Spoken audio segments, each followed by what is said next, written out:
Tila hindi pa tapos ang bangayan ng Kamara at Senado. Pumalag si Senador Cheese Escudero sa mga akusasyon ni House Deputy Speaker Ronnie Puno na siya ang pasimuno ng umano'y bilyong-bilyong pisong insertion sa 2025 budget. Narito ang agenda report ni Hannah T.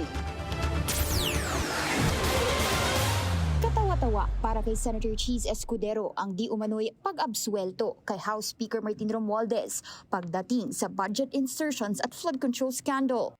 Sa isang panayam kasi, direktang inakusahan ni House Deputy Speaker Ronaldo Puno sina Escudero at Representative Zaldico na nasa likod ng umano'y pagsingit ng items sa 2025 national budget. Sabi ni Puno, pagharap sa mga akusasyon ang dahilan ng pagbibitiw ni Romualdez. At anya, hindi naman nakakadalo ang kongresista sa pagpupulong kaugnay ng pagsasapinal ng national budget. Yan ang meetings ng small committee kung saan umano nangyayari ang insertions matapos ang BICAM na kinabibilangan daw ni na Escudero, Romualdez, Co at dating Senate Finance Committee Chair Grace Poe. Agarang buwelta at pagpiyok ni Escudero, nililihis ni Puno ang naratibo.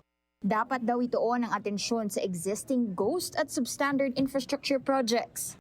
May kickback daw ang karamihan sa mga politiko sa national budget ng mga nakaraang taon. Babala ni Escudero, huwag maniwala sa diversion tactic na ito.